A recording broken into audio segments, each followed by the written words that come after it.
Ya. Siang, Pak. Selamat siang, Pak. Oke, selamat datang ya di kelas saya untuk mata kuliah desain formulir ya. Desain formulir kan, bener kan? Benar, Pak. Iya Pak, benar. Soalnya ada desain grafis juga. Jadi ada beberapa yang beririsan di sana. Nah, kita akan belajar tentang desain formulir reka medis gitu. Dan saya melanjutkan dari mata kuliah dosen sebelumnya yaitu Pak Adit, Pak Adit setelah UTS.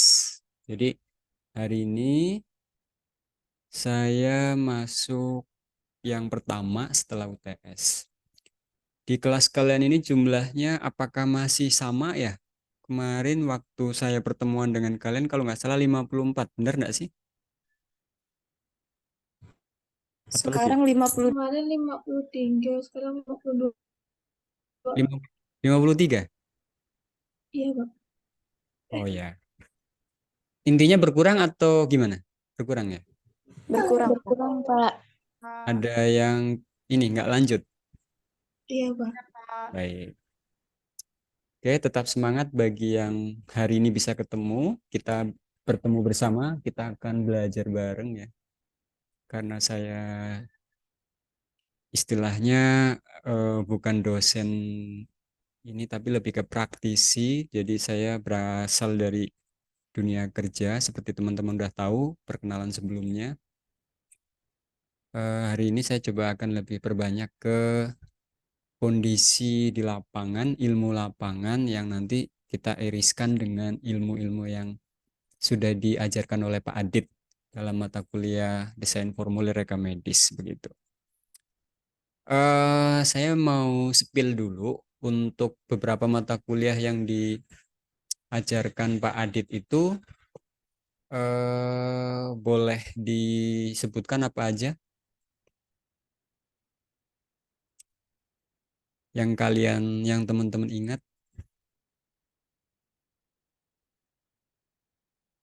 Kelihatan nggak yang ini? Kelihatan. Kelihatan, Pak. Ini kan? Iya. Iya, Kalau Pak. Pak Adit biasanya konsep-konsep gitu, terus pengantar-pengantarnya di awal karena pertemuan 1 sampai UTS. Terus kalau saya nanti lebih ke praktisi, kondisi kebutuhan di dunia kerja, faktualnya seperti apa, bentuk konkretnya bagaimana. Nah, selama beliau Pak Aditya Sardi mengajar kalian, untuk tugasnya seperti apa boleh tahu? Sambil diingat, apa aja tugasnya kemarin?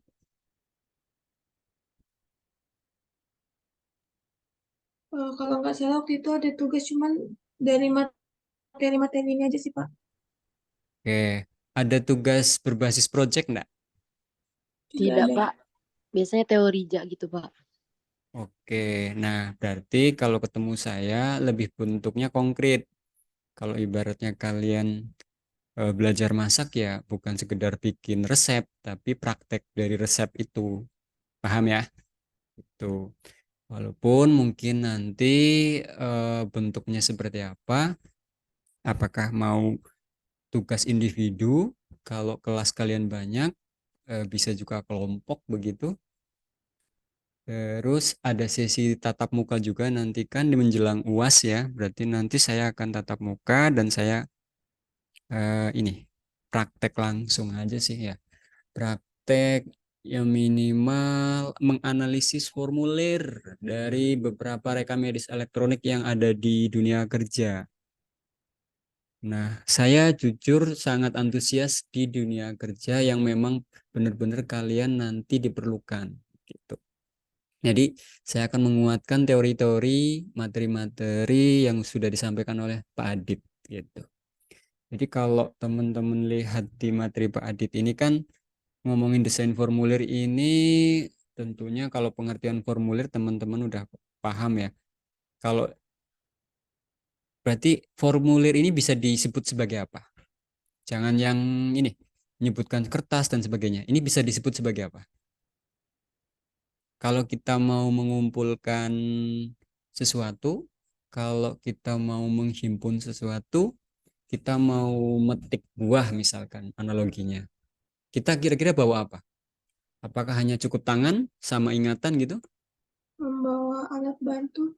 Alat bantu. Nah, formulir ini disebut juga sebagai alat bantu atau tools.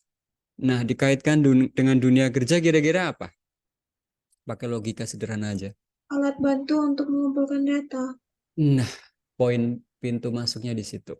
Nah, masalahnya sekarang kira-kira bagaimana ketika selama ini alat bantu mengumpulkan data informasi kesehatan itu banyak dikerjakan menggunakan kertas, lalu mendasarkan pada regulasi terbaru, kita diwajibkan untuk beralih ke yang lebih modern atau kebutuhan saat ini, yaitu berbasis elektronik yang tentunya dibantu dengan komputerisasi begitu.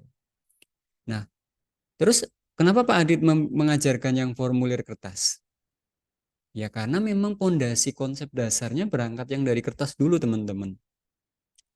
Kalaupun mungkin nanti teman-teman di dunia kerja, Pak, berarti nanti buat apa ilmu yang saya sudah pelajari, bikin formulir, mempelajari, bahkan bikin rancangan, bisa jadi kalau Pak Adit sempat menugaskan praktek, tapi kalau tadi, makanya saya tadi nanya nih, bikin formulir pendaftaran pasien IGD khusus gitu misalnya.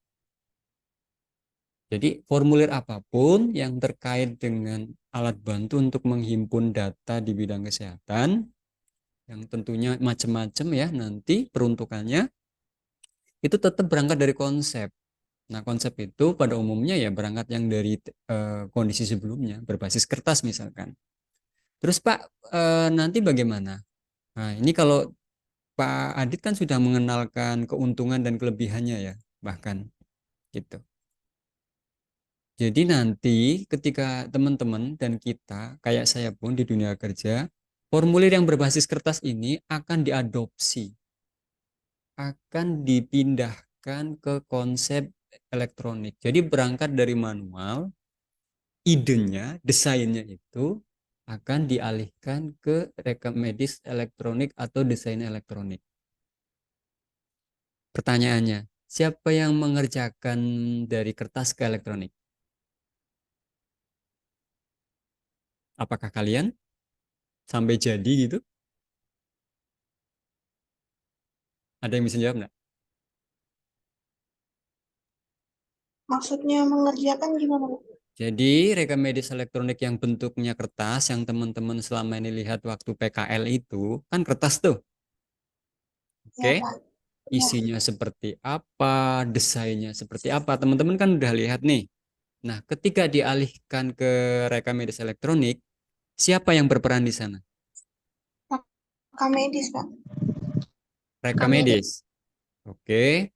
Pertanyaan selanjutnya, apakah orang rekam medis dari ngubah dari kertas sampai ke program itu, sampai ke rekam medis elektronik atau bagaimana? Jawab, salah benar nggak masalah. Coba, apa jawabannya? Apakah kalian sampai benar-benar jadi menjadi rekam medis elektronik formulirnya? Dibantu sama tenaga IT-nya juga, Pak. Oke, eh, lebih tepatnya kolaborasi teman-teman, kerjasama. Ya. Jadi nanti dari sisi desain, dari sisi konsep, dari sisi rancangan, dari sisi ide, dari sisi kebutuhan kan yang teman-teman paham kan? Teman-teman paham kan? Kalau desain rekam medis formulir IGD, teman-teman kan udah biasa lihat tuh yang manualnya. Ya enggak? Karena itu memang bidang kita. Pertanyaan selanjutnya, kira-kira orang IT paham enggak hal-hal kayak gitu? Desain awalnya. Tidak, Pak. Nah, umumnya pasti nggak paham. Mereka kan orang-orang komputer, mana paham bidang rekam medis, ya nak. Nah, disitulah titik temunya teman-teman. Teman-teman paham bidang seluk-beluk tentang rekam medis, ya kan? Memang belajarnya rekam medis. Nah, orang IT belajar tentang ilmu komputasi secara umum. Jadi dia bisa nanti berkolaborasi atau kerjasama dengan teman-teman untuk mengimplementasikan dari rekam medis elektronik yang tadinya berbentuk kertas, lalu beralih ke dalam bentuk lain yang lebih modern, yang lebih digitalisasi misalkan gitu. Gitu.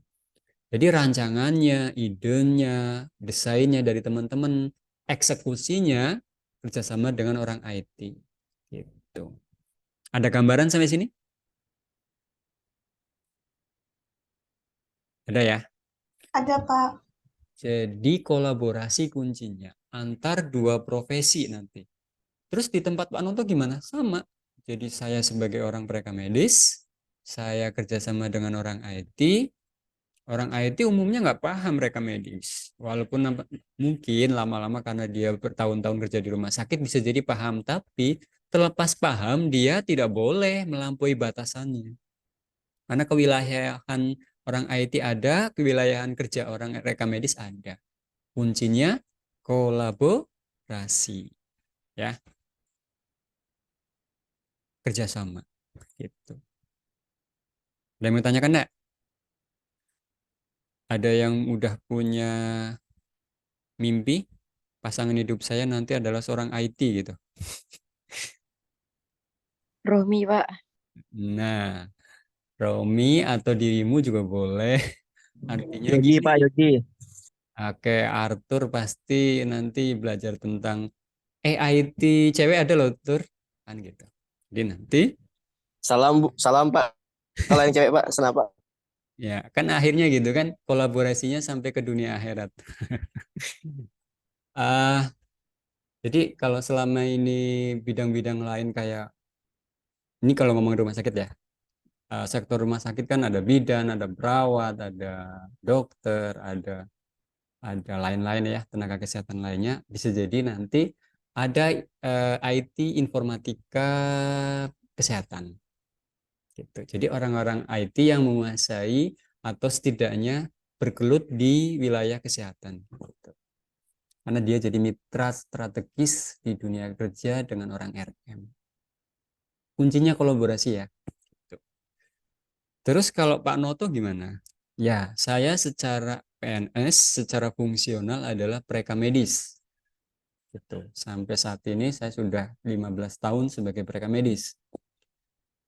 Tapi dengar-dengar kok Pak Noto kuliah lagi. Iya, saya kuliah di luar jalurnya dari orang reka medis. Saya kuliah lagi S1 Informatika atau Eskom.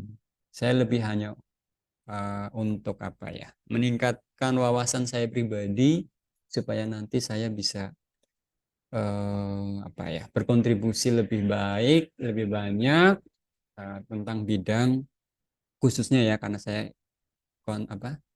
Konsen di rekam medis elektronik. Jadi saya nanti bisa menjembatani dua alam. Kalau saya ngomongin IT kalau saya ngomongin orang rekam medis saya memang sudah 15 tahun ya kuliahnya orang rekam medis, ya kerjanya juga rekam medis kan gitu. Terus saya lanjut lagi kuliah IT. Jadi nanti saya dua kaki bisa bisa lah gitu lah. Bisa memahami dua pemahaman. Gitu ya. Oke, saya nggak mau membahas teori-teorinya punya Pak Adit, cuman akan mensinkronkan aja.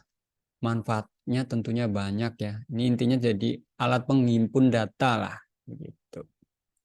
Terus tentunya nanti di sana juga ada tanggung jawab karena kan formulir ini dikerjakan oleh siapa, diisi oleh siapa. Ini sebagai ini ya bagian dari konsep catatlah apa yang Anda kerjakan, kerjakanlah apa yang Anda catat. Gitu. Sebagai pertanggungjawaban. Gitu. Setuju?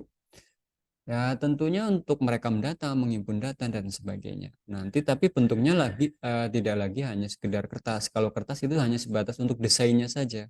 Ketika sudah berkolaborasi dengan orang IT, dia akan beralih ke elektronik. Nah, pertanyaannya ini janjinya apa ya? Niatnya baik banget, yaitu mengurangi kemungkinan kesalahan. Yakin nggak teman-teman? Ketika nanti sudah rekam medis elektronik, tidak ada kesalahan.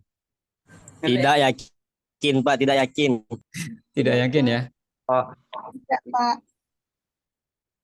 Jadi kesimpulannya gimana? Tetap masih ada potensi kesalahan ya. Kita sepakati ya. Ya nggak? Iya Pak, ya. Masih Tapi harapannya harusnya lebih berkurang dong. Kalau yang kertas kira-kira lebih banyak nggak kesalahannya? Potensi kesalahannya. banyak, Pak. Iya. Minimal kalaupun salah ngetik typo gitu lah ya bahasa kita kalau ngetik di sosmed di WA di WA lah pokoknya contohnya salah ngetik gitu kan. Pada saat ngisi di rekam medis kalau memang belum disimpan kan masih bisa diedit segera kan? Dibaca ulang lagi kan? Tapi kalau udah ditulis kira-kira kan kalau memperbaiki bisa, cuman kan harus ada SOP-nya, contohnya harus ditandatanganin dan sebagainya. Karena ya namanya tulisan kan, menggunakan pulpen gitu. Potensi kesalahan selalu ada, tapi minimal kalau yang elektronik itu semuanya tidak diketik. Ada juga yang modelnya gimana?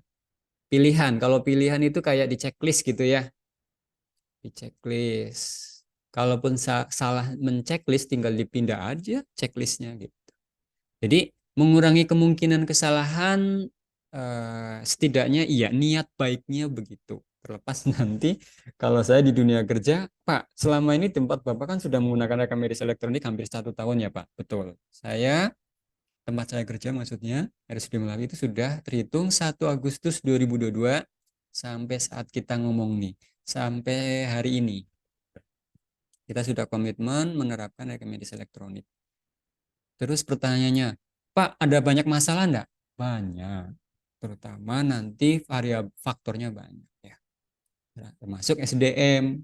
Ketika SDM di rekam medis di tempat Bapak banyak enggak, Pak? Sedikit teman-teman. Jadi Aktur dan teman-teman yang lain. Aktur kemarin udah main ke tempat kami ya sama Dominikus.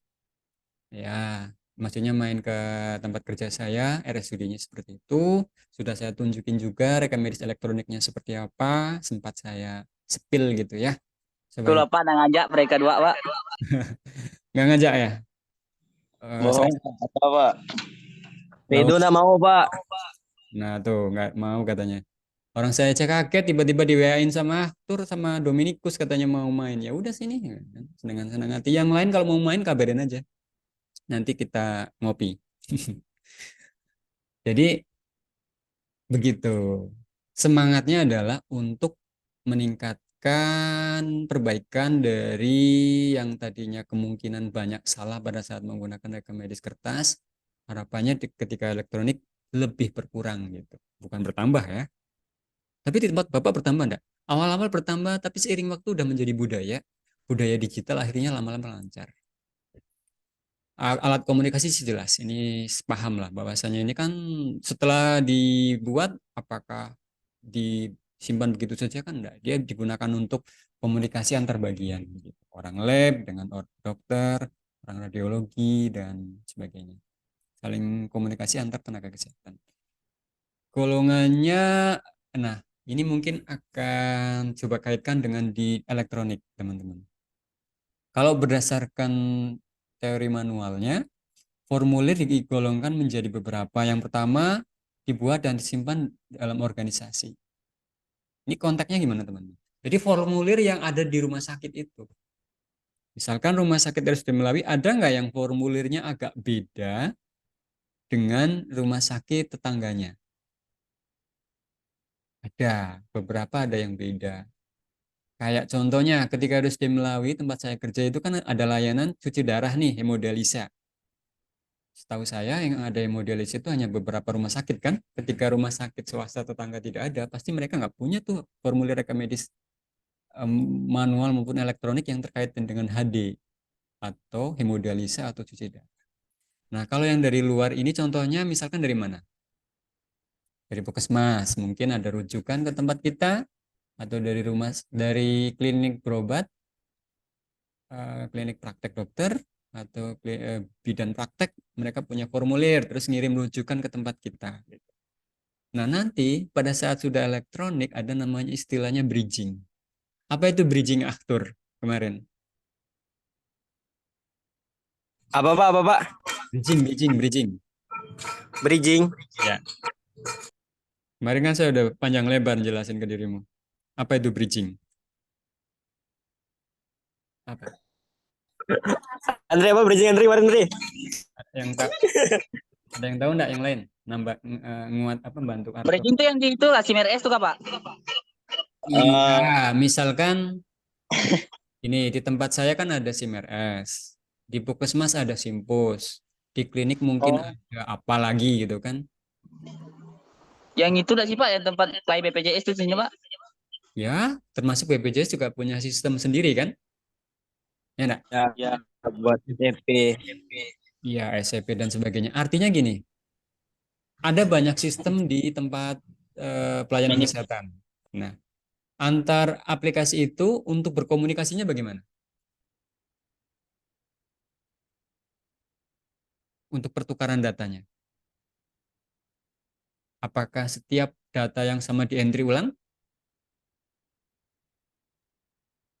Tidak. Harusnya enggak. Tapi faktanya di lapangan bisa jadi ada yang sudah enggak, ada yang akhirnya harus di entry ulang teman-teman. Idealnya, bagusnya memang enggak. Untuk data yang sifatnya sama. Misalkan Rohmi berobat di rumah sakit A. Dari rumah sakit A dirujuk ke rumah sakit B. Untuk data identitasnya itu ketika belum bridging, belum terhubung dua SIM RS-nya, kira-kira gimana? Di rumah sakit A di entry, di rumah sakit B di entry lagi kan identitasnya kan? Iya, Pak. Nah, Iya, pada Pak. saat bridging cukup dikirim aja. Jadi intinya bridging itu adalah komunikasi antar sistem gitu. Nah, paham ya sampai sini ya? Ketika dua sistem saling berkomunikasi itulah proses bridging, pertukaran data. Nah, ketika pertukaran data tentunya ada formulir yang dari rumah sakit A ke rumah sakit B. Nah, ini disebut juga pihak luar organisasi. Ya, konsep formulir ini pun nanti ketika beralih ke elektronik ya sama, konsepnya yang penting, yang teman-teman harus pahami. Gitu. Kalau ini ada pengklasifikasian berdasarkan tujuannya. Tadi yang tiga belum dibaca ya. Oh, dari diterima dari pihak luar organisasi. Kalau ini dari pihak luar organisasi dibuat dan dikirim, ya. Dibuat dan dikirim. Diterima dari pihak luar organisasi. Ya, kayak rujukan lah. Contoh konkretnya adalah rujukan, formulir rujukan. Dari luar ke dalam, dari dalam keluar. Kalau ini berdasarkan tujuannya suatu tindakan. Ya, contohnya tadi kalau formulir HD pasti beda dong dengan formulir IGD. Begitu juga dengan poli anak, poli apalagi poli bedah, poli mata, pasti rekam medis elektroniknya ada yang beda. Ya kan? Ada kekhususan gitu. Terus dibuat mencatat tindakan yang telah dilaksanakan. Ya, ini kan tindakan pasti beda-beda juga tuh. Kayak tindakan operasi tertentu, kayak kandungan contohnya. Formulir elektroniknya maupun manualnya nanti beda. Tindakan operasinya ada bedanya gitu. Nah, dari semua itu tentunya perlu dirancang. Nah, dalam perancangannya, ilmu konsep dasar inilah yang sudah diajarkan Pak Adit jadi pondasi teman-teman gitu. Ya. Oke, ini saya coba brainstormkan dengan materi sebelumnya, saya keluarkan aja. Selanjutnya materi dari saya. Sebentar. Ada yang mau ditanyakan? Sambil saya buka materi. Ada yang tanyakan enggak? Pak, IT di RSD Melawi cowok atau cewek? Ada yang mau nanya enggak? Halo, Boleh. ceweknya ada, tapi udah nikah, sayangnya. Jadi Oke kita nyenggol. yang lajang tunggu aja, pasti nanti ada masuk. Kita tentunya kan seiring waktu nambah kan, nambah SDM. Kalau jumlah rekam medis di RSD Melayu ada berapa, Pak? Ada yang mau nanya enggak? Siapa tahu kalian berpeluang di masa depan masuk ke sini gitu kan. Karena kalian lulusan-lulusan yang menguasai bidang rekam medis elektronik nih. Di RSD Melawi ini sudah menggunakan elektronik nih. Kalau teman-teman yang angkatan lama beda nih dengan kalian. Mereka akhirnya harus adaptasi nih. Gitu. Kebetulan udah lulus beberapa tahun yang lalu dengan materi yang rekamedis formulir manual kebanyakan, terus sekarang belum kerja gitu, misalkan, dan mau kerja ternyata harus menghadapi situasi baru. Kira-kira gimana teman-teman? Ada kekagetan enggak kira-kira itu dengan bidang barunya? Bukan bidang baru sih, penambahan bidang baru gitu. Kalau teman-teman udah saya kenalkan tentang rekam medis elektronik kan? Iya, Pak. Di SIMRS itu. Jadi kemarin saya ada cerita nih dari kakak kelas kalian. Dia tinggal wisuda nih bulan Desember kemarin. Saya di WA sama kakak kelasmu nih angkatan 9. Kalian kan angkatan 10. Angkatan berapa? Bentar. 10, 9, angkatan 8. Angkatan 8 ya. Iya, angkatan 8 itu kan sudah wisuda ya. Sudah apa namanya? Sudah selesai studinya, cuma tinggal nunggu wisuda. Dia WA ke saya kan, "Pak, terima kasih ya Pak, waktu itu judulnya saya diterima." Gitu. Argumentasi Bapak ternyata jadi dasar saya dalam tugas akhir katanya. Terus sekarang saya pun udah diterima nih baru berapa minggu di rumah sakit swasta di Sanggo katanya. Ternyata ilmu saya belajar tentang SIMRS, kalian kan udah belajar SIMRS dengan saya kan? Masih ingat Iya kan? Pak. Nah itu Sudah, Pak. di lapangan nanti kalian tinggal inget aja. Jadi nggak terlalu kaget. Nah itu dipakai tuh teman-teman. Jadi tentunya ternyata ada manfaat. Saya pun jadi ikut senang lah ya. Karena apa yang saya sharingkan dengan teman-teman ternyata bermanfaat gitu. Bisa dipakai. Materi saya di mana saya naruhnya nih ya? Oke, ini dia. Masuk nih rekam medis elektronik ini ujian kompetensi menjelang kelulusan nanti pasti tentang ini juga, tentang rekam medis elektronik juga. Ini kok nggak kesimpan, jangan-jangan.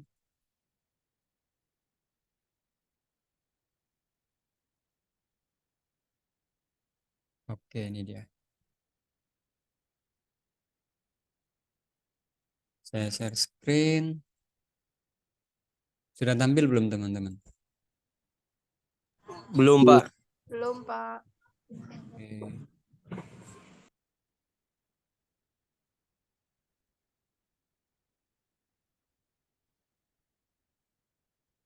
Kok kayak hang muter-muter gitu ya?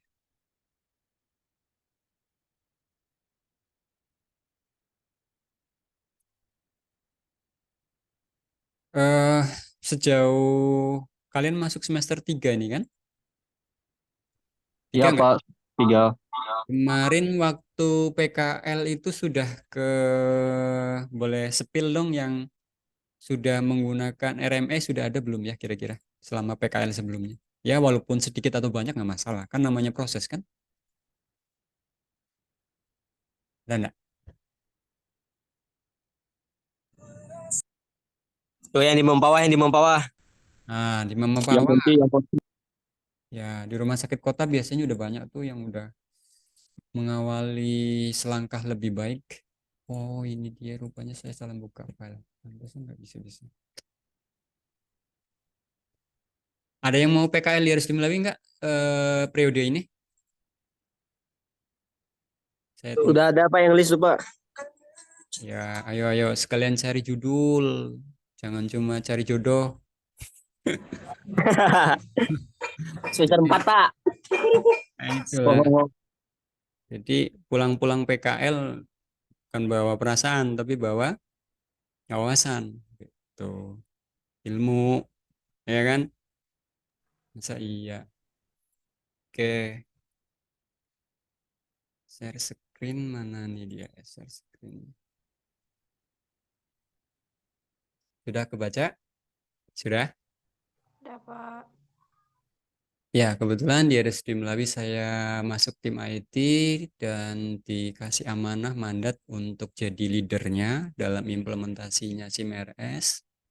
Seperti teman-teman ketahui, di RSUD Melawi ini pakai Hansa seperti yang pernah saya ajarkan juga ke teman-teman.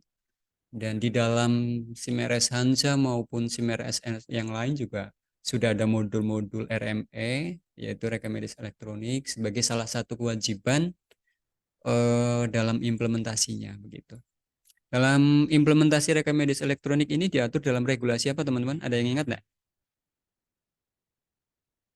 Permenkes berapa? Ya, Permenkes nomor 4 24 Tahun 2022. 2022, Pak. ya, jangan sampai nggak paham ya, ini ibaratnya regulasi baku banget gitu. Jadi kalian adalah generasi terkini nih. Kalau ini adalah pengganti dari Permenkes nomor 2 berapa? 269 Pak. Ya, tahun tahunnya berapa? Yang sebelum ini. Oh, ada yang ingat nggak? Tahun berapa? Tahun 2008. Pada saat itu kalian usia berapa itu? Rata-rata. Artinya sudah 14 tahun yang lalu ya. Kalian sekarang usia berapa? 20, 19. 19 Pak. Nah, 18 Pak. ya artinya usia 3 sampai 4 tahun di masa itu. Gitu. Nah, ngomongin rekam medis elektronik sebagai kewajiban di setiap rumah sakit atau puskesmas atau apa nih? Rekam medis elektronik. Wajib diterapkan oleh siapa? Rumah sakit, Pak. Tapi dua-duanya bisa kan, Pak? Setiap Oke, fasilitas kesehatan Pak. dua-duanya bisa. Terus Evra Pras Indra tuh Allen. caranya gitu sih Indra. Oke, Indra berdasarkan rumah sakit apa untuk rumah sakit, untuk puskesmas. Kalau Allen menambahkan lagi untuk semua fasilitas kesehatan. Garis bawah ya, yang benar adalah untuk semua fasilitas kesehatan. Wajib menerapkan RME. Jadi teman-teman nanti lapangan kerjanya luas. Gitu. Nah, kita akan ngomongin apa itu RME, tantangan dan solusinya. Nah, di dunia kerja ini nanti teman-teman banyak tantangannya ini, terutama dalam merubah desain formulir dari kertas ke elektronik. Gitu. R2. Eh, Oke, ada yang bocor? Nah, rekam medis elektronik ini adalah apa? Ya sama sebetulnya berangkat dari konsep dasar rekam medis itu sendiri, yaitu dokumen. Dokumen itu kan bisa tidak hanya yang manual, nanti beralih ke elektronik ya. Dokumen yang berisikan data identitas pasien, pemeriksaan, pengobatan, tindakan, dan pelayanan lain yang telah diberikan kepada pasien yang dilakukan di fasilitas kesehatan. Nah, ketika ada terminologi baru penambahan elektronik ya tentunya rekam medis juga, ya kan?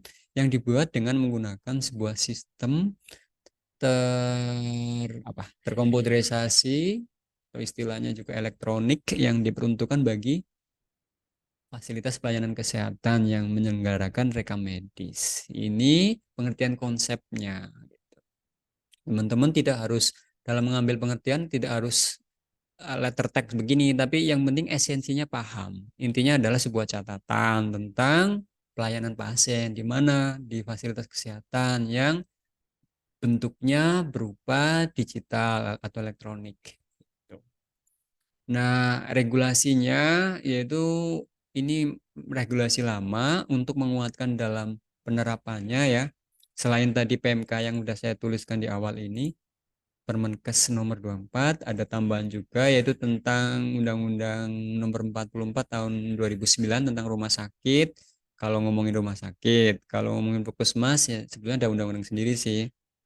Terus tentang salah satu regulasi yang mewajibkannya menggunakan SIM RS di mana nanti di dalamnya ada menu RME yaitu Permenkes nomor 82 tahun 2013 tentang wajibnya menyelenggarakan SIM RS. Juga untuk kalau di rumah sakit ada namanya SIRS, Sistem Informasi Rumah Sakit. Yang mana ini datanya diambil dari mana? Dari formulir-formulir yang kita rancang nanti gitu. Nah, ini perkembangan tentang PMK ya dari tahun ke tahun. Ternyata tahun 66 teman-teman. Tahun 66, 72, 89, 2004, tadi 2008 yang kita omongin hingga sekarang 2022. Di mana rekam medis elektronik ini adalah wajib dibuat. diterapkan gitu. Tujuannya ya tentunya untuk meningkatkan efisiensi, efektivitas gitu. Dimana nanti ini bagian dari sebuah sistem yang ada di fasilitas kesehatan. Kalau di rumah sakit yang namanya SIMRS, kalau di puskesmas yang namanya Simpus gitu ya. Nah, dalam implementasinya, di sini ada yang membangun sendiri, membeli, atau kerjasama operasional, atau yang open source. Contohnya kalau di tempat kami menggunakan SIMRS Hansa. Dan umumnya sekarang SIMRS yang dijual, itu pun sekarang sudah ada modul rekam medis elektroniknya. Nah, teman-teman nih, yang perlu saya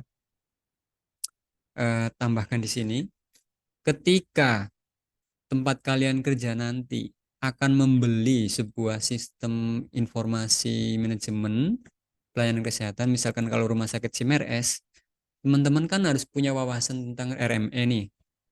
Kira-kira pada saat ditawarin oleh pihak ketiga yang akan menawarkan produk digitalnya untuk sebuah sistem, misalkan kalau rumah sakit namanya SIMRS, ketika kalian seorang rekam medis, apa yang perlu ditanyakan ke IT dari penjualnya itu? Ayo, sebutkan. Kalian sebagai orang rekam medis. Dikaitkan dengan rekam medis. Kalian mau nanya apa ke orang IT-nya yang jual tadi? Kalau misalkan aplikasinya beli. Mereka akan nawarkan nih, harganya 900 juta, full lengkap rekam medis elektroniknya gitu. Kalian sebagai orang rekam medis akan menanyakan apa ke orang IT-nya? Halo? Coba jawab, semampunya. Pertanyaannya yang dikaitkan dengan profesi kita. Terutama dikaitkan dengan desain yang udah kita bahas tadi. Kalian mau nanya apa? Nanya apa kira-kira? Halo? Mau nanya apa? Ke penjual dari pengembang tadi. Nanya apa? Kapasitas mungkin Pak. Apa tuh? Kapasitas. Kapasitas apa nih? Kaitannya dengan desain formulir, kapasitas apa nih? Dikaitkan dengan ini aja, rekam medis elektronik. Kira-kira apa? Kalian sudah punya gambaran bayangan kebutuhan nggak? Misalkan di tempat kalian ini ada berapa layanan, Tur, yang kamu pahami? Kalau di puskesmas biasanya ada layanan apa aja? Kalau di rumah sakit, pengalaman kalian PKL? Yang lain? Kapasitas boleh, misalkan kapasitas apa? Penyimpanan. Tapi kalau dikaitkan dengan formulir rekam medis, berkaitan dengan RME, apakah kapasitas atau ada yang lain? Sudah sesuai standar atau belum? Oke, standar apa tadi? Kayak desain itu sudah sesuai standar atau belum? Hmm. Emang yang kamu pahami standar itu seperti apa? Standar apa nih? Pinter, bagus nih pertanyaannya. Standar apa nih? Tadi kan saya udah sebutkan di awal. Kalau dari segi penulisannya gitu Pak. Oke, RME-nya Warna. apakah sudah standar gitu ya? Sesuai kebutuhan apa? Ya kan nanti standar banyak banget di dalamnya kan? Ada warna, Oh, bentuk, ya. isian. Standar apa nih? Acuan apa yang kamu pahami, Iya, Yulisa? Standar akreditasi? Mungkin nggak? Bisa? mungkin bisa. Atau PMK tadi standar sesuai PMK 24? Betul, Yulisa? Sesuai, iya betul Pak. Iya, standar pelayanan yang ada di tempat kamu kerja. Misalkan kamu kerja, mimpi kamu kerja di apa nanti? Dah, sebutkan hari ini sebagai bagian dari doa di masa depan. Yulisa, kamu nanti pengen kerja di mana? Jawab. Kerja di rumah sakit Pak. Oke, di rumah sakit. Di rumah sakit kamu kelak nanti ada layanan khusus enggak? Misalkan layanan apa?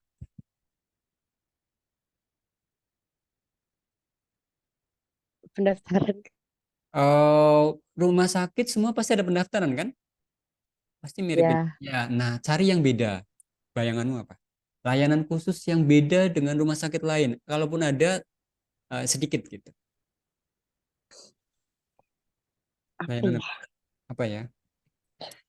Ya, ada yang tahu andrologi? Enggak tahu, Kak. Ayo, kamu cewek harus tahu nih. Andrologi adalah ilmu yang mempelajari tentang apa tur, apa do, apa Dominikus, Allen, dan lain-lain. Ya Pak. Andrologi ini apa nih? Tentang kesehatan pria nggak sih, Pak? Yes, Ndra. Betul, pinter Ndra. Jadi andrologi ini nanti layanan spesialisasi yang mempelajari tentang kesehatan genitalia pria. Misalkan contohnya kesuburan pria, kualitas genitalia pria. Jadi fokusnya ke pria. Beda dengan yang kandungan, spesialis kandungan ini spesies laki-laki. Nah, artinya gini, kalau ngomongin dengan kebutuhan rekam medisnya, kira-kira sama enggak RME-nya layanan andrologi dengan RME layanan kandungan? Sama atau beda? Beda. Beda. Berarti kalian nanti harus punya wawasan itu. Tanya ke IT-nya. Bang, ada enggak RME layanan androloginya? Soalnya kami rumah sakit Yulisa tempat kerja ini ada spesialis andrologi gitu. Bisa dipahami ya teman-teman ya. Begitu juga kalau ada bahan lainnya. Gambar yang kemarin tuh kan Pak, Yang mana? yang Bapak tunjukkan di RS, Iya? yang kelamin laki-laki itu, Hamil apa? yang kelamin laki-laki Pak. Ya, ada, ya ada. Oh ya, saya nunjukin ke dirimu ya ada. Tapi yang itu RME ini, Tur, RME khusus untuk apa namanya? Kulit dan kelamin. Ya, kelamin. Ya, berarti nanti RME, Bang, ada ndak RME khusus untuk RME khusus ya, RME spesialis kelamin, kulit dan kelamin gitu.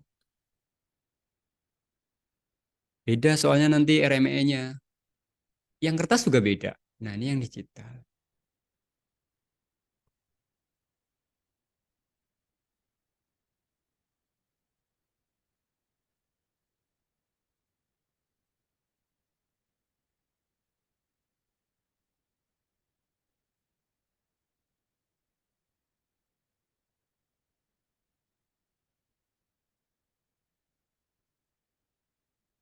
Itu teman-teman, ya.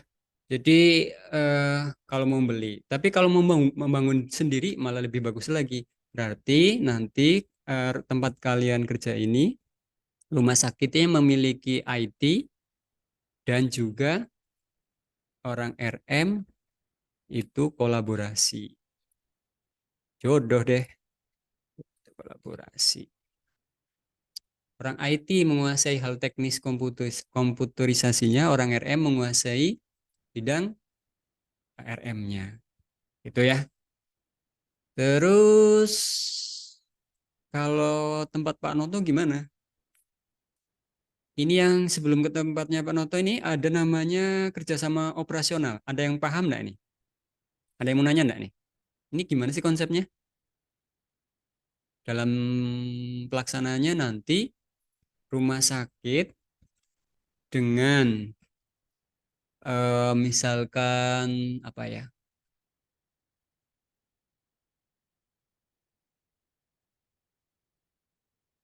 Dengan apa ya? Vendor. Kalian paham nggak vendor? Penjual lah ya, penjual sistemnya. Terus ditambah yang membayarkan. Contohnya misalkan saya nyebut merek nggak apa-apa kali ya, BNI.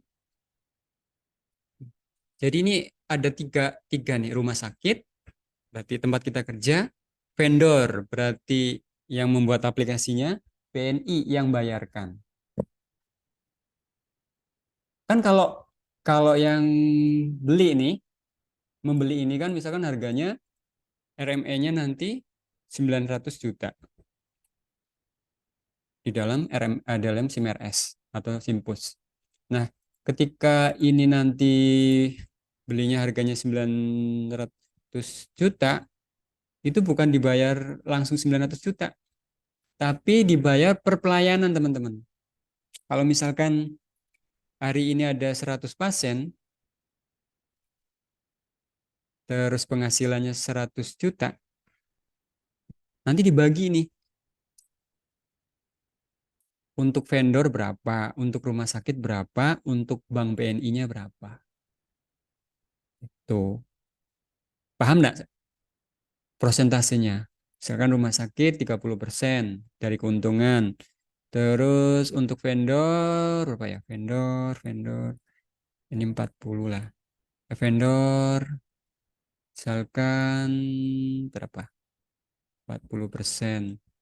Terus untuk pendananya, BNI-nya 30%. Ini contoh aja sih. Bagi hasil dari pendapatan. Ya. Nah, nanti ini juga sama dalam perancangan RME-nya, berarti nanti kita kalau minta desain apa? Usulan desainnya kita kasihkan ke vendornya. Cuman kalau yang kerja sama profesional biasanya udah jadi, teman-teman. Jadi ini nggak efisien, nggak fleksibel dalam ini apa namanya?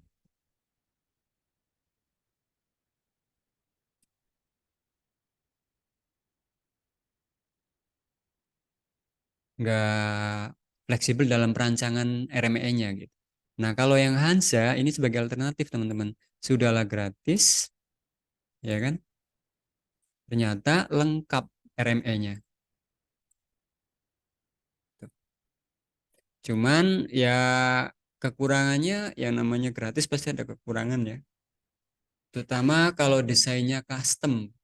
Itu kayak rumah sakit yang andrologi kayak gitu tadi ternyata belum ada misalkan RME-nya. Mau nggak mau kita harus, kalau misalkan kita punya IT sendiri sih bisa di custom, dibuat sendiri gitu untuk bisa ditambahkan di SIM RS Hansa. Kalau enggak, kayak kami pun masih ngikutin yang ada di bawaan Hansa. Ini tentang kewajiban dari Vaskes untuk menerapkan RME ya di dunia internasional juga melalui undang-undang namanya Undang-Undang Health Information Technology for Economic and Clinical Health, Undang-Undang American Recovery and Reinvestment. Ini mewajibkan, ini pada tahun 2009 ya, mewajibkan tentang Vaskes di sana di Amerika itu harus menerapkan rekam medis elektronik juga. Loh, berarti belum lama ya Pak, 2009? Iya. Kalau kita ya lama sih, agak lama. Kita sekarang tahun berapa? 2022 kemarin. Jaraknya berapa nih? Lama ya. 13 tahun selisihnya dengan Amerika. Ini kira-kira rekam medis di Amerika atau di Indonesia nih? Kalau gambar visual nih. Amerika. Amerika Tapi kayaknya. tapi kursinya Indonesia nih. Indonesia Pak, Indonesia. Indonesia nih. Indonesia, Pak. Kursi warkopnya orang Indonesia kan kayak gini juga kan. Mereka impor kayaknya Pak. Itu di Pontianak Pak. Oh iya, ini mapnya kayak rumah sakit tetangga ya. Itu kampus kami. Oke, kuncinya adalah transformasi sistem kesehatan. Nah, ya, transformasi digital di bidang kesehatan. Nah, 31 Desember, berapa hari lagi dari saat kita ngobrol nih? Sekarang tanggal 3. Anggaplah bulan ini 30, 27 ditambah 31. Ya, 60 hari lagi menuju batas akhir untuk semua fasilitas kesehatan menggunakan rekam medis elektronik. Kalau nggak make, nanti biasanya akreditasinya berkurang, diturunkan. Terus perizinannya mungkin dipersulit dan sebagainya. Jadi intinya kewajiban ini apa namanya? Ini apa sih? Eh Berkonsekuensi. Ketika Anda sebagai Vaskes belum menerapkan, tentunya nanti ada konsekuensinya apa. Misalkan Pak, kalau RSUD Melawi akreditasinya bintang berapa, Pak? Bintang 5, teman-teman. Jadi udah paripurna. Kalau nanti ternyata hasil audit, pemeriksaan ulang belum rekomendasi elektronik, itu bisa turun jadi bintang 4, misalkan gitu. Atau dana bantuan dari Kemenkes, kan rumah sakit biasanya kan dapat bantuan alat kesehatan tuh. Misalkan beli alat ronsen, CT scan, radiologi, dan sebagainya ya. Itu kan dibantu Kemenkes. Ada beberapa yang dibantu Kemenkes maksudnya. Karena syaratnya belum menerapkan rekam medis elektronik, misalkan nanti berkurang jumlahnya. Terus apalagi ya? Banyak sih isu utamanya ini rekam medis yang dibuat dengan menggunakan sistem elektronik yang diperuntukkan bagi penyelenggara rekam medis. Pasal 1 angka 2 dari PMK 24. Terus ini serangkaian perangkat dan prosedur elektronik yang berfungsi mempersiapkan, mengumpulkan, mengolah, menganalisis, menyimpan, menampilkan, mengumumkan, mengirimkan atau menyebarkan informasi elektronik. Oh, ini undang-undang tentang ITE.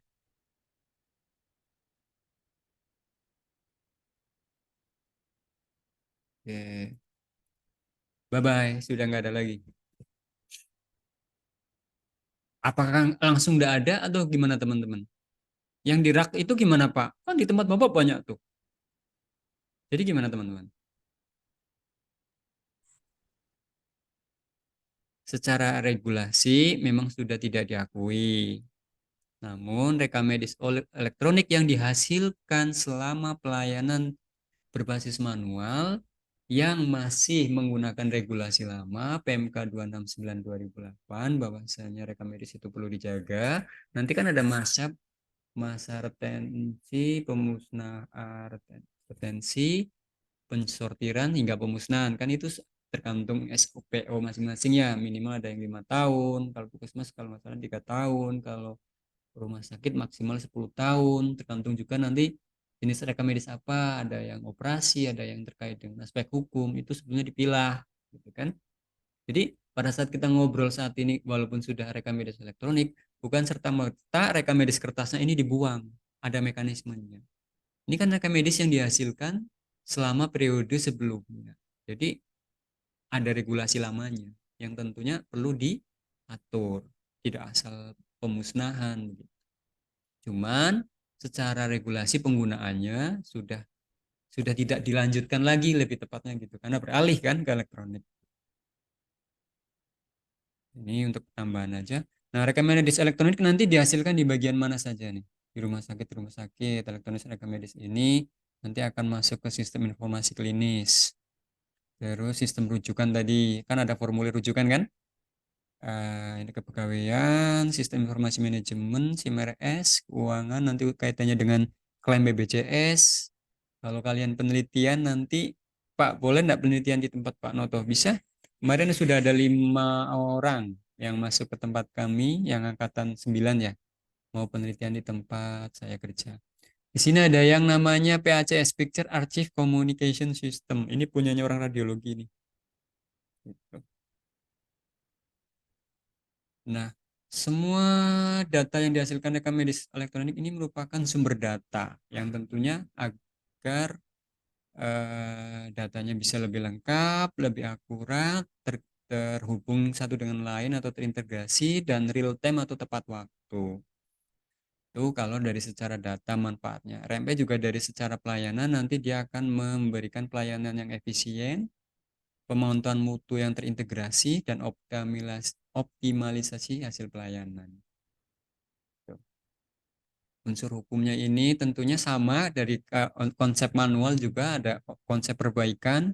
Kalau diupdate bagaimana?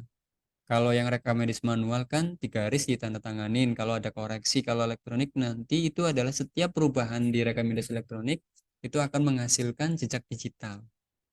Gitu. Ada lognya. Siapa ngapain jam berapa? Gitu. Pak, izin Pak bertanya. Boleh silakan. Apa? Yuk. Kata Bapak tadi kan kalau tanggal 31 Desember 2023 ini kan udah tidak dilanjutkan lagi kan Pak rekam medis yang kertas nih. Jadi kalau misalnya kami PKL nanti bulan Januari, apakah semuanya sudah elektronik semua atau masih rekam medis kertas juga masih ada gitu Pak?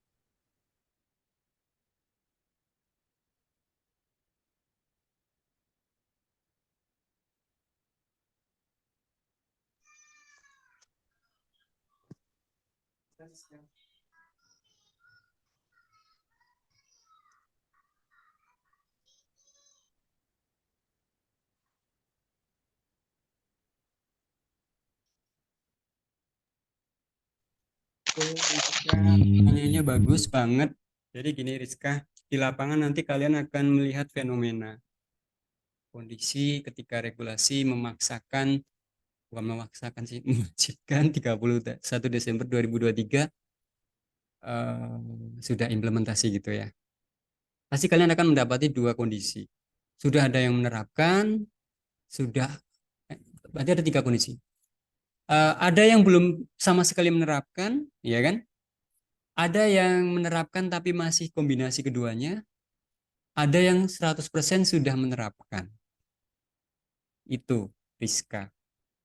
Jadi, dari tiga kondisi ini nanti kalian lihat di lapangan. Kalau misalkan di RSP Melawi, niatnya adalah 100% teman-teman. Tapi kami pendekatannya adalah saat ini ya, karena faktornya banyak nanti. Perlu anggaran, perlu pemahaman SDM, perlu sarana, ya kan? Tapi setidaknya kami sudah komitmen untuk menerapkan rekam medis elektronik. Jadi nanti bisa jadi Rizka akan lebih banyak melihat data rekam medis elektronik di tempat kami. Tapi pada saat bersamaan, di tempat kami juga masih ada yang kertas. Tadi saya bilang, ketika rekam medis kertas ini masih ada, tentunya ada alasannya. Terutama jika dia pasien lama kan masih ada rekam medis elektronik nih, Rizka. Ya kan? Ada rekam medis manual, maaf. Paham nggak? Iya, Pak.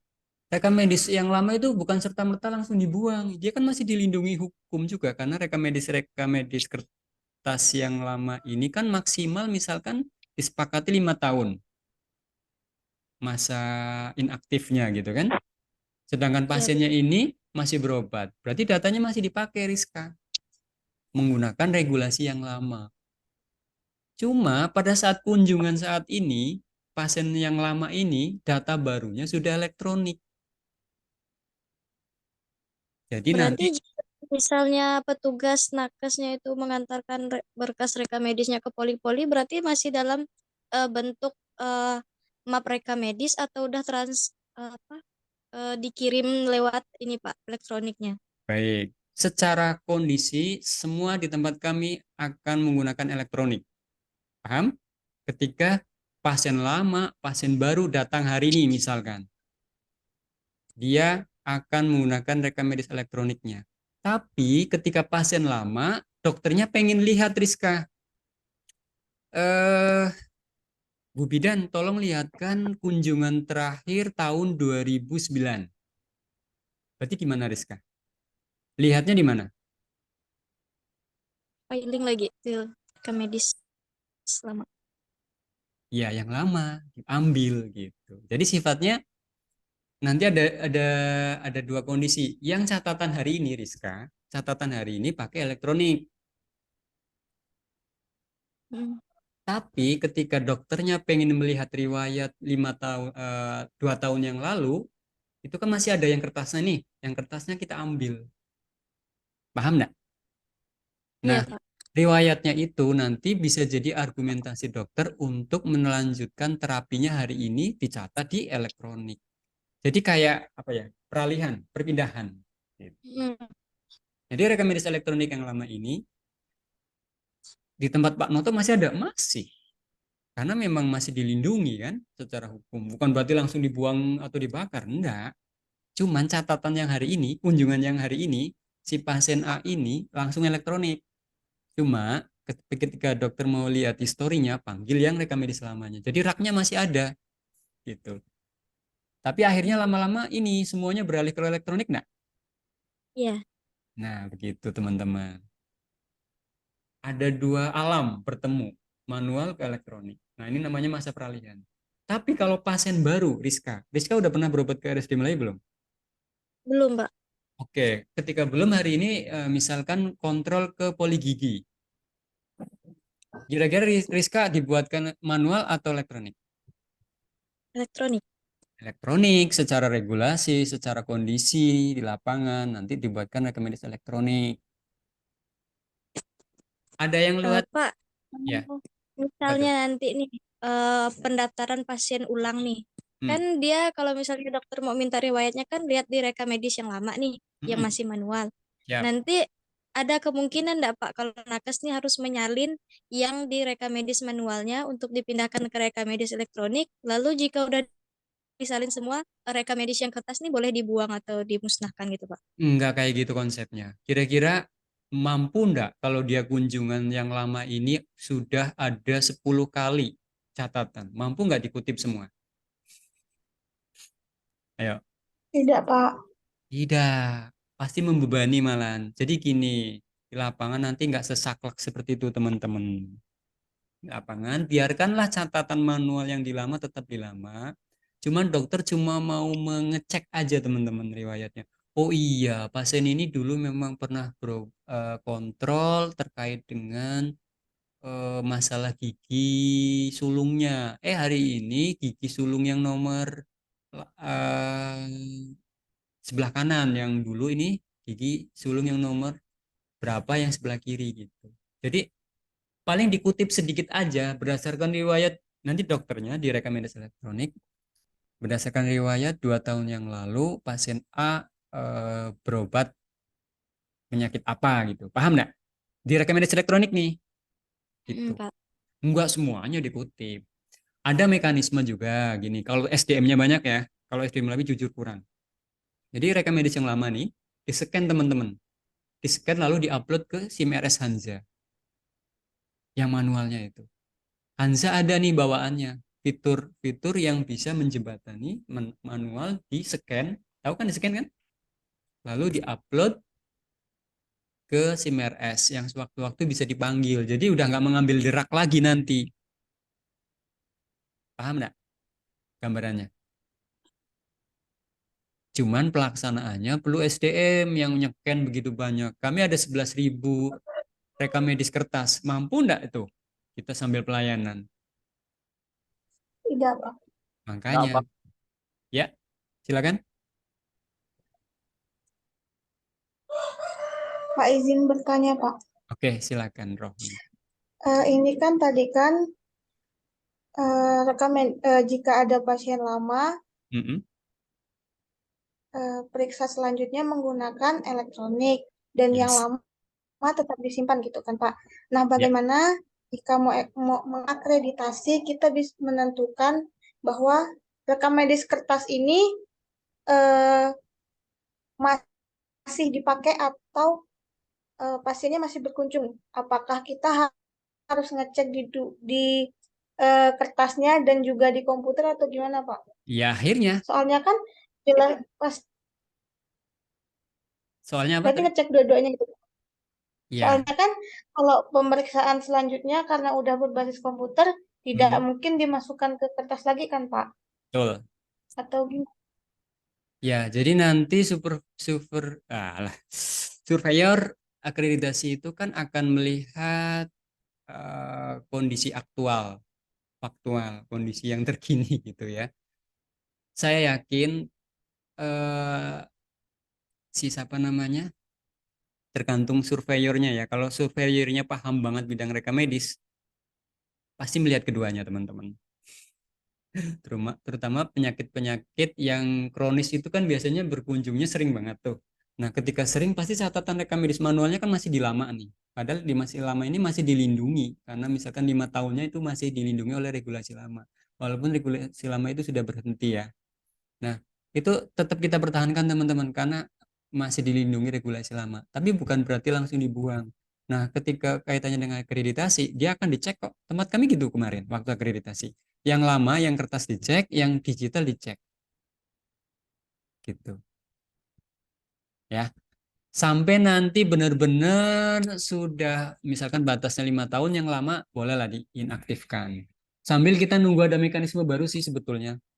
Ada pertanyaan yang masih ngambang juga. Misalkan kalau dia sudah apa ya, sudah banyak banget dan riwayatnya itu sangat bermanfaat datanya. Jadi ada wacana gini, setiap rekam medis yang penting itu harusnya di-scan teman-teman. Karena itu kan ada apa ya? Data itu kan seperti data ini kalau diolah sebenarnya seperti emas nanti. Bisa dianalisis, makanya ada ilmu data science kan untuk mengolah. Makanya rekam medis peninggalan Belanda kan masih ada itu kalau di rumah sakit tua. Minimal yang penting-pentingnya gitu. Misalkan bayi kembar 10 dalam 100 tahun terakhir ada catatannya. Nah, itu karena misalkan itu hal langka disimpan atau penyakit langka, rekam medisnya itu tidak asal dimusnahkan. Kan ada regulasi itu, ketentuan pemusnahan. Jadi di masa transisi aktualnya nanti tetap fokus yang elektronik. Namun kembali ke surveyornya, kalau dia ternyata langsung fokus ke elektroniknya, ya syukur. Tapi kita sebagai fasilitas kesehatan, kita pakai main aman, yaitu diamankan menggunakan kebijakan setempat. Misalkan rekam medis yang masih aktif karena pasiennya masih berobat, riwayatnya tetap disimpan teman-teman. Dipertahankan sampai benar-benar nanti catatan lamanya sudah pelan-pelan riwayatnya terkutip atau terpindahkan ke elektroniknya gitu. Karena nanti kan ada nilai-nilai informasi lama yang harus dialihkan ke elektroniknya gitu. Gitu ya Rohmi ya. Jadi selalu ada kemungkinan keduanya dicek. Kalau kemarin kami dicek pas minimal yang tahun ini ya, nggak tahu di masa depan. Minimal 2024 apakah langsung hanya fokus ke elektroniknya? Kalau sekarang kan transisi. Kalau transisi kemungkinan keduanya dicek. Minimal di tempat saya begitu. Terjawab ya Rohmi? Iya, Pak. Ya. Bagus nih pertanyaannya Rohmi. Soalnya ini masa transisi, peralihan. Ada lagi?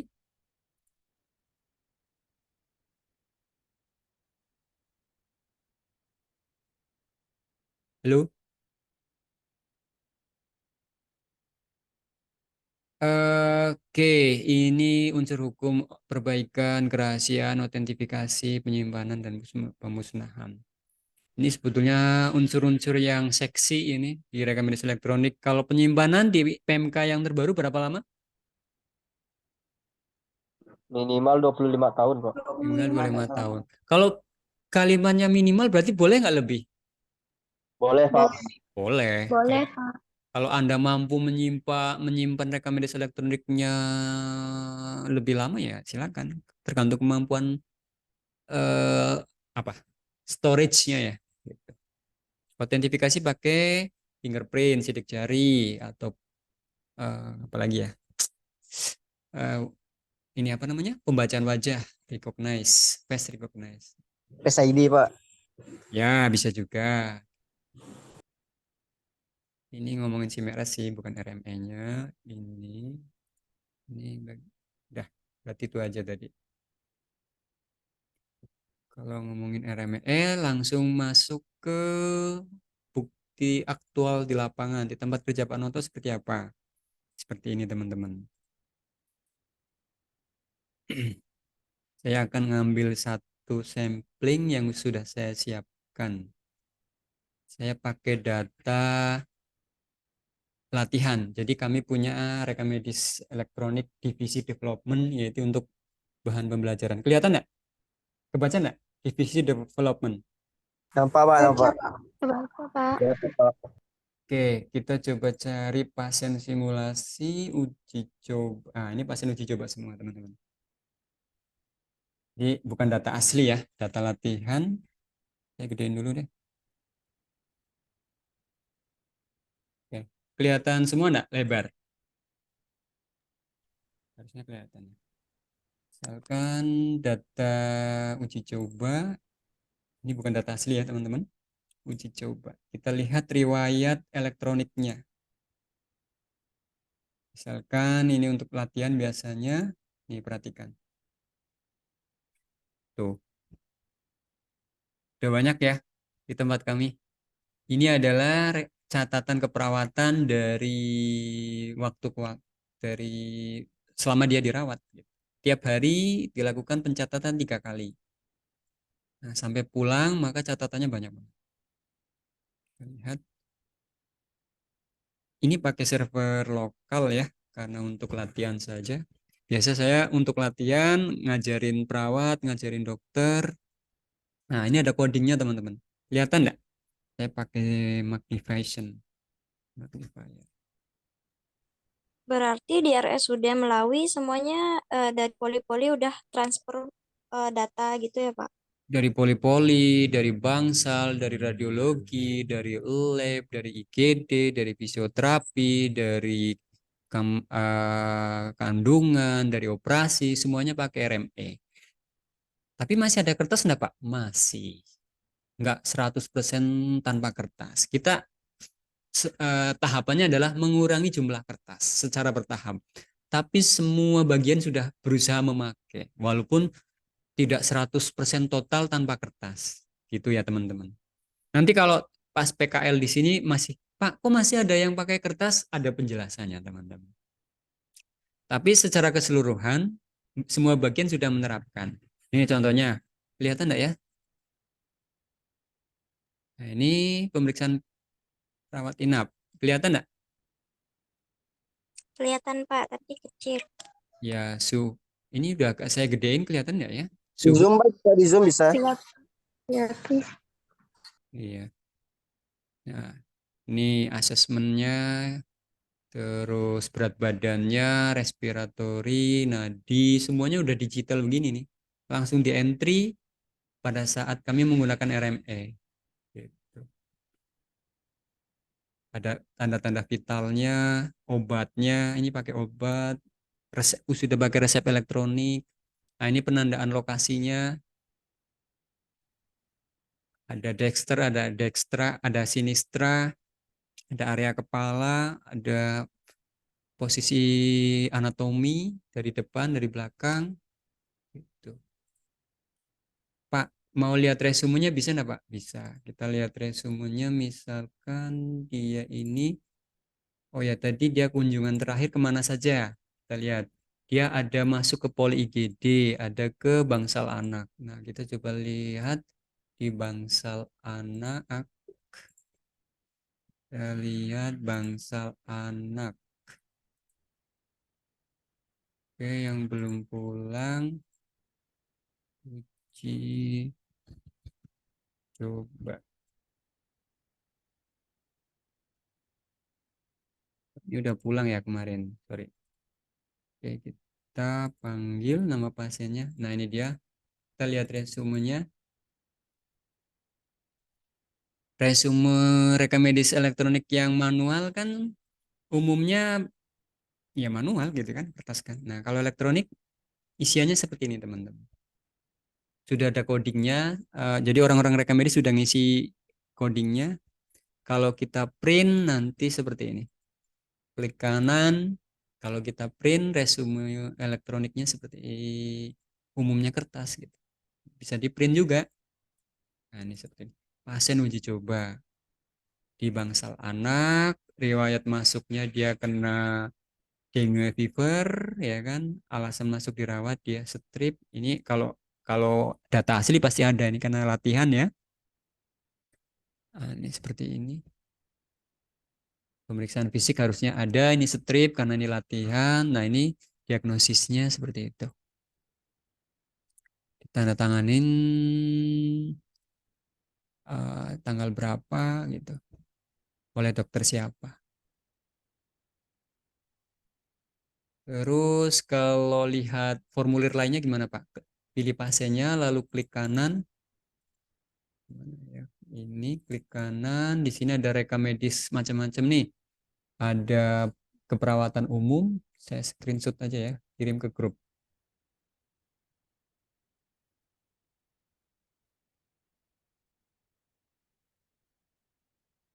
Grup kalian apa ya namanya? Saya lupa. Yulisa? Grupnya apa ya, Yulisa? Aplikasi penangkal lunak, Pak. Oke, benar. Aplikasi. Iya.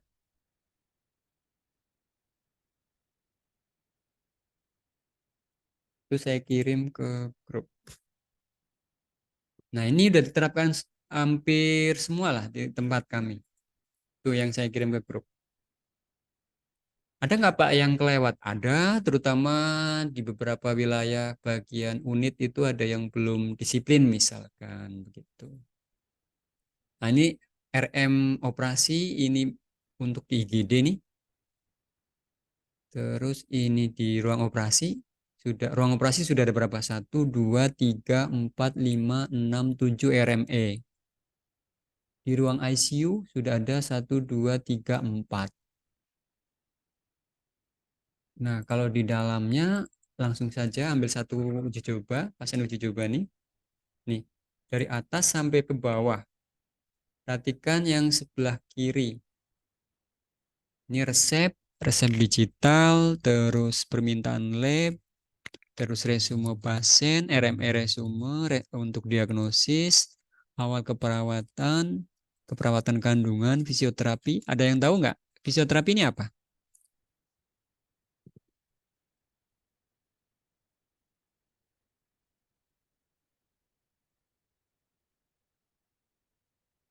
Fisioterapi apa?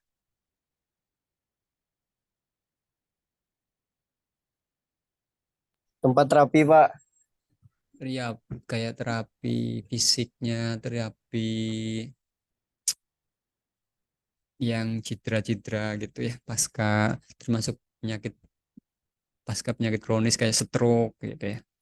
Nah, ini medis umum. Kalau medis berarti untuk dokter, ini khusus untuk RM dokter kandungan, hemodialisa tadi yang saya bilang di awal, cuci darah. Ini untuk RME operasi. Kelihatan ya, teman-teman? Anestesi, terus psikolog. Ada yang pernah konsultasi kejiwaan enggak kalian? Mental illness, gangguan Enggak, mental. Pak. Indra, Belum, Pak. Pak. Kemarin Indra sama Aktur. Oh ya, curhat gitu ya. Ada nggak sih layanan psikologi di Sintang?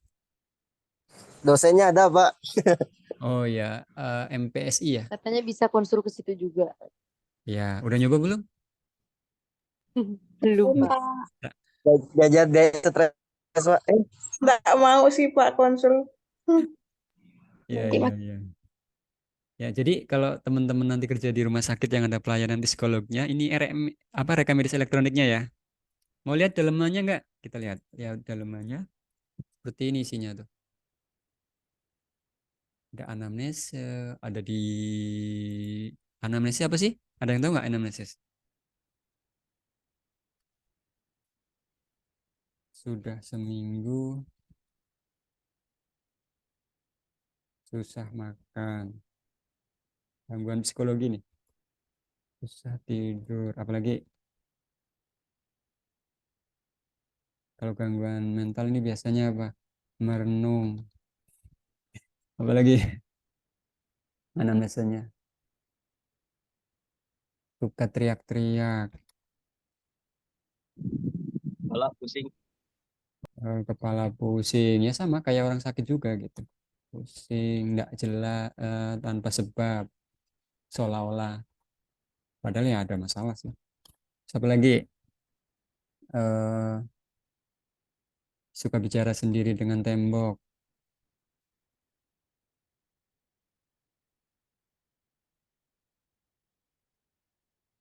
Kalau orang stres ngapa aja biasanya? Yang sudah berat. Nah, kira gitu ya. Sorry. Terus suka bicara sendiri dengan benda mati. Suka ketawa sendiri, Pak. Awak sendiri. Dina Pak. Kayak Rido, Pak. Woi, woi, woi. Iya, kira-kira gitu ya. Jadi hasil psikotesnya nanti dokter yang akan dokter psikiatri ya lebih tepatnya. Mengisi. Tuh. Oke, keluar aja. Kalau kita disimpan, coba ya sampai selesai dulu, Pak. Baik. Karena yang lainnya saya kosongin. Ini saya isi strip. Ini sembarang dulu ya, biar cepat. Anggaplah ini diisi oleh dokter. Lalu kita simpan. Oke, sudah berhasil. Kita lihat data penilaiannya. Ini dia. Layanan rekam medis psikologi, kita klik hasilnya. Nah, seperti ini teman-teman. Kelihatan ya? Nah, ini RME-nya. Saya print, saya kirim ke grup. Ini karena contoh latihan nggak masalah sih.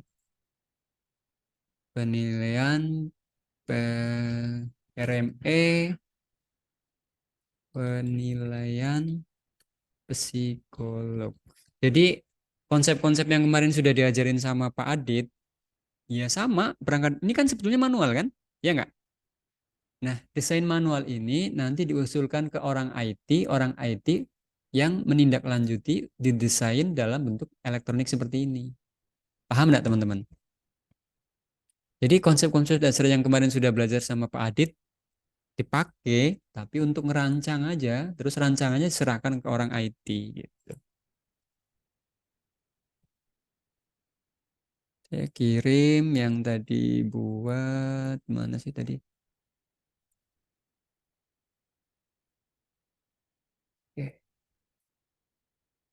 Terus saya bagikan ke grup. Yang tadi masuk nggak ya? Masuk ya screenshotnya ya? Oke, Masuk Pak. siap.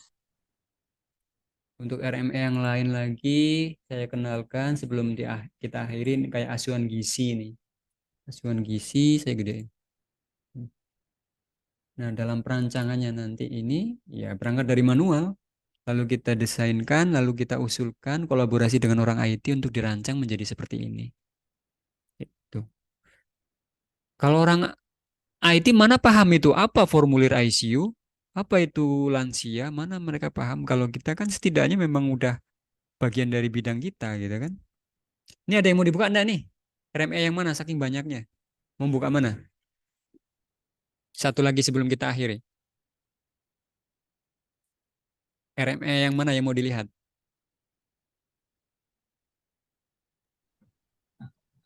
Halo? Psikologi ini Bentar, Pak. sudah. Terlalu kecil, Pak. Itu bisa di zoom fotonya. Oh iya, di kamera nggak bisa kah? Nah, saya gedein lagi. Bisa Pak di zoom Pak. Pakai laptop, Bisa di zoom. pakai laptop nggak bisa. Klik 2 kali Rohmi. Tadi punya aku nggak bisa juga. Oke. Pakai HP ya, yang kecil-kecil ya. Kalau pakai komputer, kelihatan nggak? Ya, HP bisa. Oh iya, kan kalau HP bisa di apa ya? Pencet lah ya. Pakai komputer juga kecil, Pak. Iya, kecil ya. Itu Pak korban kekerasan Pak. Oke, mantap. Pekerjaan Mantap. penilaian Atur. korban. Ya, Yulisa nyoret. Berarti milih. Kecoret, Bisa Pak. apa sih? Nggak tahu ketekan apa.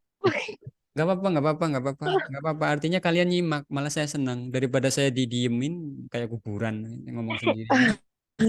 Saya mau nge-zoom, Pak. Nggak tahu kembalinya gimana. Oh, ini. Oke, ini nih teman-teman. Pasien korban kekerasan, apa aja yang ditanya? Disiapin datanya nih. Jenis Kekerasannya apa? kekerasan. Penganiayaan yang dialami, bullying, perundungan ya bahasa Indonesia ya. Iya, Ya Pak. Pak perlindungan. Perundungan Pak. Perundungan. Bisa Pak suka rundung saya Pak. Disertai pelecehan enggak, Rido? Pak saya pernah nemu kasus tuh gitu tuh Pak. Iya. Nah, pelecehannya pelecehan verbal, pelecehan seksual, pelecehan apa lagi? Sara, gitu. Iya. Hati, dan lain-lain ya. Bisa. Mm-mm. Tempat kejadian di ruang RM. Pak kasus paling aneh apa Pak? Ya Bapak temuin Pak. Apa? Kasus paling aneh Pak. Kayak aneh. Kalau yang di Melawi, kah? Nah Pak. Paling yang kekerasan itu sih, yang pembunuhan kepala dipotong dulu tuh. Pakai. Oh, iya, pernah nggak, Pak? Yang istri anak ya, anak polisi ya yang dibunuh itu. Oh. Ya, Pak. Anak 2 orang tuh, Pak. Kan aku nanya Pak. Kasus apa Udah yang paling aneh? Paling itu sih, kalau pelecehan mah sering nih, biasanya ada aja yang dari daerah mana nggak usah nyebut ya. Pelecehan seksual. Tanya kan siapa yang aneh Bapak temuin. Bapak bilang pas pembunuhan tuh yang apa? Iya. Bukan aneh sih, malah lebih mengerikan kalau saya mah. Oke ya. Nah, ini di sini seberapa sering mengalami kekerasan. Nah, formulir ini kan berarti nanti teman-teman ya yang punya wawasan tentang ini. Kalau dia ada fisik, ditandain nih Misalkan pelecehannya di genitalia. Bentar ya.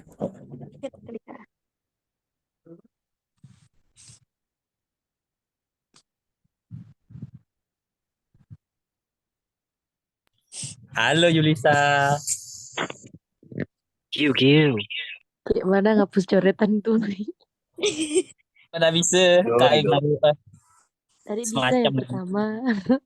Aku mau labrak nge-zoom labrak lah. aman. Itu tuh yang ada logo hapus tuh Yul. Parah sih Yulisa. Kamu gambar apa tahu, Yul? tahu. Coba aku gambar ya. Udah nggak bisa, Wol. Oh, udah bisa, Woi, udah bisa. Woi, kapan? sembarangan. Dulu. Bentar. Gambar Ah, jelek, kon. Wol. Gambar alat Ini kita coret sini. Nggak boleh, woi. Jadi. tabrak mas. Astagfirullah. Asbaju Yogi. Astagfirullah. Ada apa nih? Ada apa nih? Ada apa nih? Yogi Pak Yogi. Kenapa cuma lihat Coret. formulir kayak gini jadi heboh? Apanya Ya, sih siapa, maksudnya? Pak? Hah? Pak, kalau bunuh diri itu merekam medis nggak Pak? Iyalah, ada kok untuk bunuh diri Iya nggak Pak? Jabat otopsi ya. di ini apa namanya? Nih, tambahan bunuh diri. Siapa yang mau pakai Itu. RME bunuh diri? Nah, ini rekam medis RME bunuh diri itu. Ada skor-skornya. Upaya suicide. Tinggal hidup sendiri. Riwayat Adakah yang hidup sendiri? Banyak pemetaannya. Nolep Pak. riwayat keluarga. Suicide itu Hmm, apa, Pak? Banyak Pak yang hidup sendiri. jujur amat. Siap. Iyalah, kan kalian ngekos. Oh, betul, Pak. Nanti kan ada waktunya, nggak sendiri. Tunggu aja. Nggak tahu kapannya, Pak. Mati konyol. Besok. Mati konyol. Oke. Kalau iya semua skornya 14. Scoring ya. Otomatis dia. Ini hidup sendiri, iya. Ada upaya, iya. Misalkan sudah ada niat bunuh diri kan? Ada gangguan jiwa, Terus apa nih? Kalau iya semua nilainya satu-satu ya. Ya, 7 skornya. Nanti kesimpulannya dokternya yang ngisi. Kan saya ngisi sembarang ya, karena saya bukan dokter, jadi saya kurang paham banget. Oke, kita simpen. Kecilin dulu. Nanti hasilnya saya kirim. Oke? Ya, Pak. Oh, enggak. Oke, Nah, nih. Pak. Kita cetak hasil khusus penilaian bunuh diri. Saya print PDF, kirim ke grup. RME, rancangan RM. Bukan rancangan, ini kan ini udah jadi ya. Penilaian bunuh diri. Penilaian Bunuh diri.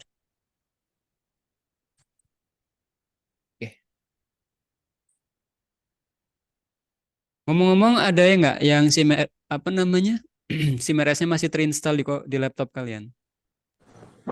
Masih Pak, masih. Pak, di laptop Pertahankan ya. Masih Nanti Masih berguna Pak, tidak kali hapus Pak. jangan, karena nanti kalian dipakai untuk dunia kerja juga tuh. Jadi kalian paham nanti. Betul Pak. Pak. Nanti minta yang terbaru sama Pak Noto. Boleh. Kami udah pakai yang Boleh. terbaru nih. Boleh. Update-nya kapan Pak? Update-nya Pak? Tiap bulan ada. Tiap bulan. Oke ya. Mungkin sudah hampir 2:30 waktunya. Kalau ada yang mau ditanyakan silakan ditanyakan. Iya udah malah jam 5 jam 3 kurang ya. Iya, Pak. Masih 20 menit. Pak. Oke. Yap. Ada yang mau ditanyakan? Gampang. Sudah Tidak. azan. Pak, Tidak ada, ada, Pak. Oke, kita stop share screen. Saya buka absen sampai detik ini ada 39 termasuk saya berarti 38. Terus yang lain mana? Yuk nyalakan kamera. Ada yang gabung. Wah, oh iya, Arthur sama Rido gabung. Yang lain adalah yang gabung-gabung. Saya Pakai tadi baju gabung. bebas nih Pak, enggak apa-apa ke Pak. Oke, saya screen foto. Yuk, semua nyalakan kamera sebelum kita akhiri. Ada Rizkawati, Aplian, Nadila Fortunata, Rohmi, Eva Presalen, Arthur Rido, Indra Bekti, Indra siapa lupa, Maria Asunta, Dominikus, Yulisa, Wahyu Mahendra, Siti Aisyah, Yogi Hidayat, Desnita Pratama, Wulandari, Eni Kunjung, Sinta, Rizky Rahmadani, Santalia Yayuk, Dewi Francisca Magdalena. Saya screenshot yang slide pertama. Oke, 1, 2, 3. Jangan. Oh, ada yang gabung ya. Ya, Yuk Lestari, Trita, Sinta, Bila. Halo, Bila. Pak, saya gabung. Oke, sama Trita. Ini PKL tempat saya semua ini. 1, 2, 3. Oh, Maria Asunta, Wulandari 1, 2, 3. Pak, katanya Jessica dia izin nggak bisa hidupkan kameranya, Pak. Gangguan kayaknya, Pak. Siap. Slide yang kedua, kita lanjut slide kedua. Kenapa Devanda kebalik? 1, 2, 3. Nah, apakah ini tanda-tanda Belum diatur, Pak. Kebalik dia, Pak. Nah Komputer gitu saya, Pak. Saya nggak tahu cara ngatur kamera saya kok bisa terbalik, Pak. kamu lagi nggak ada masalah kan? Nggak ada. Nggak ada, Pak. Baby Oke. gimana? Ya udah nggak apa-apa lah, kamu kebalik bertahan aja di situ. 1, 2, 3. Nggak bisa sih. Laptopnya dibalik, komputernya dibalik. Bisa gitu. Oke, 1, 2, 3. Sip, cukup lah. Bisa gitu. Wah.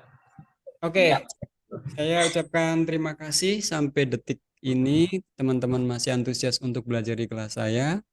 Semoga harapannya tentunya bisa menambah wawasan ya teman-teman semuanya, dan saya pasti ada kesalahan, saya mohon maaf selama penyampaian sekian menit, hampir 2 jam.